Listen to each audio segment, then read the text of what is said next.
Komachielo jokedne ratich oganda jonyuol kod rowere mag Gen Z koro dwaro mondo obila owe donjore e chenro magi. Mabiro tok obila riembore kod oganda go maneriko bago romo mar alam e kar romo mar Memorial Park mantiere chuny boma ma Nairobi. Lipodni olos kod reporter marwa Isaac Okech.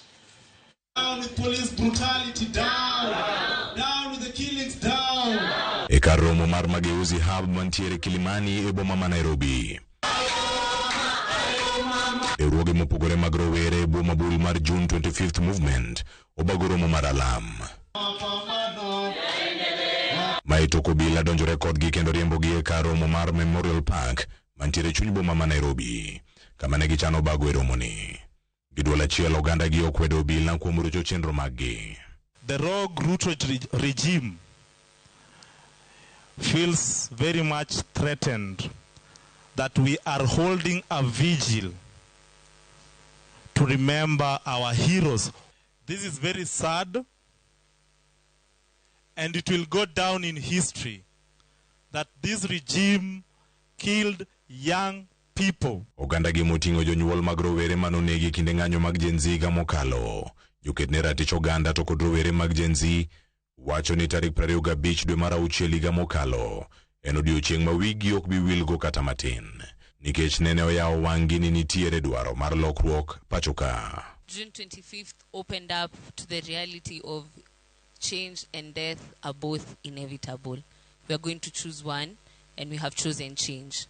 We do not fear death.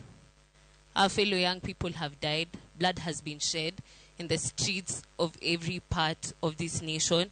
All the photos that you see here, today there have been bodies that have been discovered.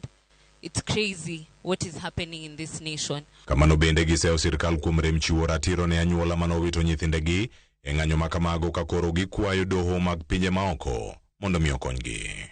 We are calling on the ICC to come and open an investigation in this nation. We will not continue to lose young people. These families need justice. Rowere go kata kamano singo mar dhi nyime gi kedo ne ratichgi. Hatutasahau wale ambao waliumizwa 25 mwezi wa June mwaka uliopita. Hatutasahau wale ambao walitekwa nyara. Hatutasahau hata wale ambao wanaitwa Ankara 4. Watu wataki ambao wanasaidia wa Kenya katika elimu ambao walinyakuliwa na kurudishwa makwao eti kwa sababu wao wanapinga serikali yao. Jaten migao